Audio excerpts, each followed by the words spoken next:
Okay, let's talk drinking. It used to really annoy me when fitness people used to say, just don't drink. If you want it enough, don't drink. It's not always realistic, especially if you've got a social circle and friends that drink quite a lot, or you have a lot of work events, client dinners, client drinks, etc. So yeah, obviously, ideally, cutting out alcohol completely would be the most optimal because alcohol has calories and it's calories that we don't really need. However, I'm going to give you my hacks to best manage these situations. And firstly, and this is quite a big one, avoid rounds. Now, rounds used to get me in a whole heap of trouble, especially when you're out with people who drink pretty fast. I don't know about you, but I'm led astray quite easily. So rather than drinking at my own pace, I'd end up drinking everyone else's. So over time, I worked out some strategies to try and avoid the rounds in a stealth way. Right, so whatever you do, do not go to the bar with other people.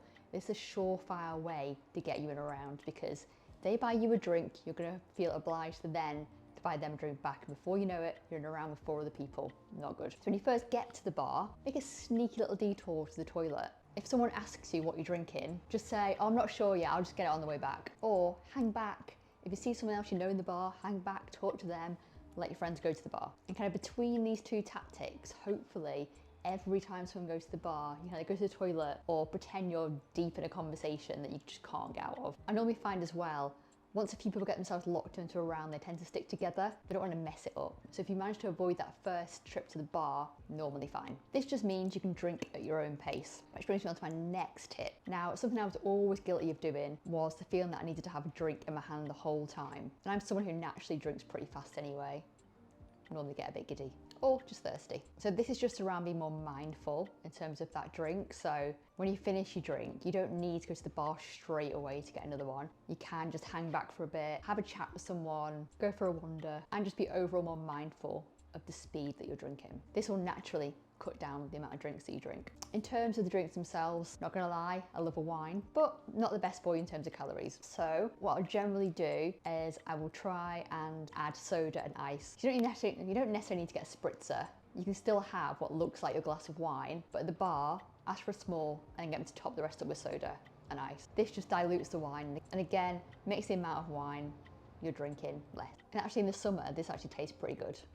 Then onto spirits. So I personally was never a fan really of any spirits, but I used to always drink vodka lime and soda when I was dieting and I used to hate it. You don't really want to be in the situation where you're not enjoying the drink because then you're going to end up going and ordering a porn star martini, which we'll move on to in a minute. So it's really important to find a spirit that you actually like. White spirits do generally tend to be lower in calories than dark spirits. I've recently discovered rum, don't know why it took me so long, but rum and Diet Coke actually is a pretty good shout, and usually Diet Coke is a terrible mixer.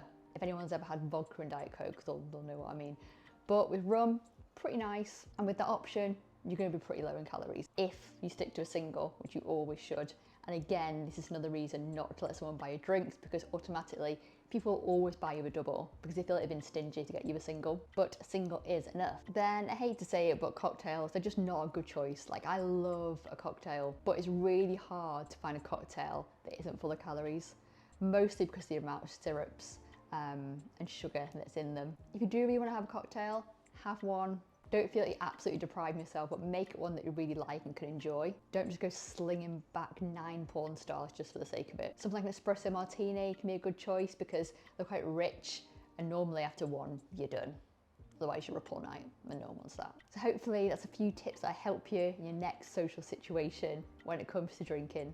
And maybe I'll save you a hangover or two as well.